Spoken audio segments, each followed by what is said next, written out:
Herbert West is at the top of his class in medical school. How can you teach such drivel? These people are here to learn, and you're closing their minds before they even have a chance. He's brilliant, but a little weird. I've broken the 6 to 12-minute barrier. I've conquered brain death. His experiments have always been unorthodox. It was dead. But lately, they're getting out of hand. And he's just made a discovery that could wake up the dead. Herbert West has effected reanimation in dead animal tissue. What are you thinking? How do you feel?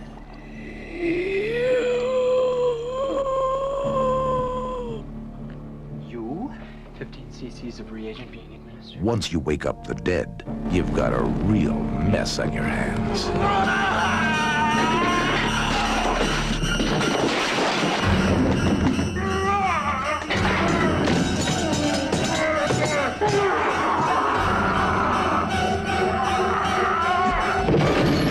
Herbert, you're insane! Now what happened? I had to kill him!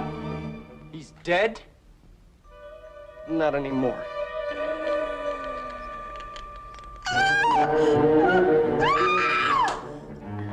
Herbert West brought a lot of dead people back to life, and not one of them showed any appreciation.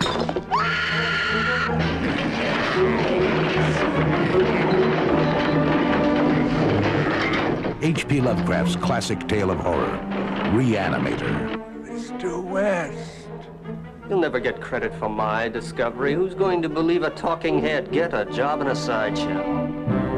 It will scare you to pieces.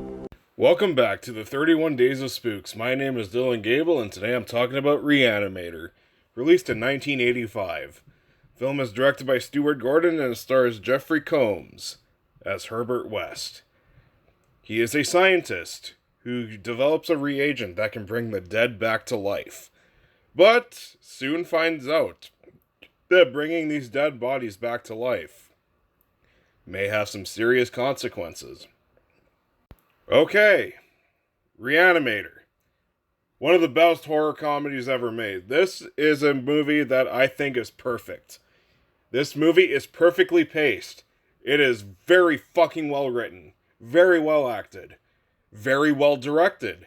It is all of those things. Re-Animator is fucking awesome. Not only is this movie endlessly fucking entertaining, it's also extremely gory, which is awesome. This movie has some great fucking gore, let me tell you. It's also got an iconic performance from Jeffrey Combs. He is fucking incredible as Herbert West. He is very quirky. He is very, darkly funny.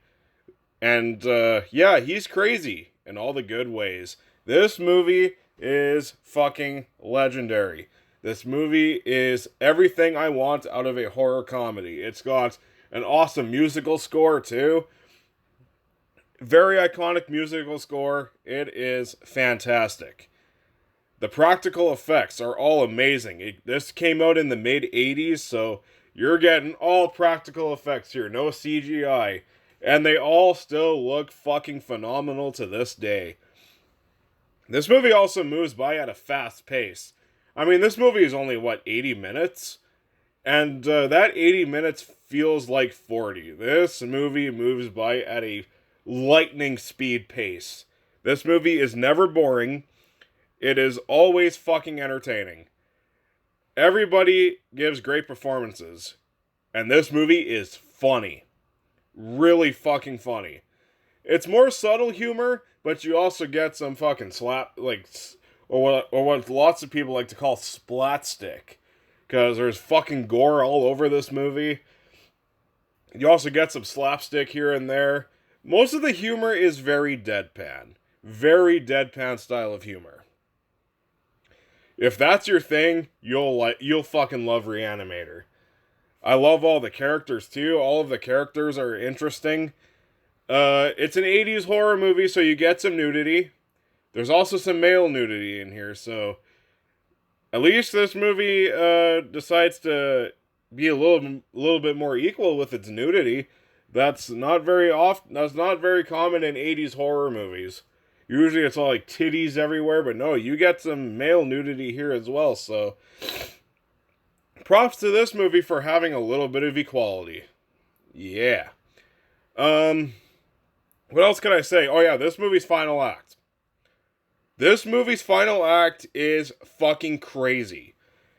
And, it kind of ends very ambiguously because, the main character... Okay, I'm about to spoil a little bit here, so if you haven't seen Re-Animator, click away or skip to the end. Okay, so during the final act, these things that are fucking reanimated are attacking. Lots of death going on. And then Herbert West decides to apparently sacrifice himself. And the thing is, after watching this movie, I was kind of wondering how this movie got sequels. I've never seen either one of the sequels. I heard Bride of Re-Animator is pretty good, but I heard Beyond Re-Animator is But the way this movie ends, I wonder how it explains how Herbert West is not dead. Because, fuck, he sacrifices himself at the end of the movie. It clearly looks like he's being killed. And after that scene happens, you never see him again for the rest of the movie. So I was kind of wondering how he comes back. I mean, I guess I gotta watch Bride of Re-Animator to find out, but I'm really curious how the sequel fucking explains how he's still alive. I don't know, it's just kind of odd to me. But yeah, it's entertaining as hell though. Lots of gore, dismemberment, all that shit. And shit hits the fan in the final act. It is fucking crazy, and I loved it.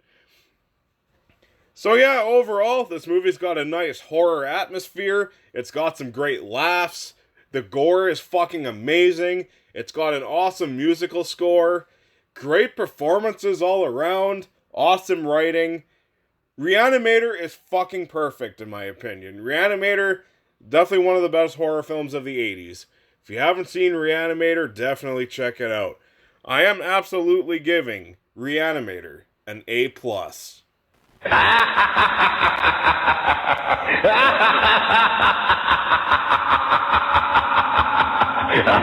So what'd you think of Re-Animator? Comment below, let me know. And if you like my stuff, you can like, comment, subscribe, and hit that notification bell.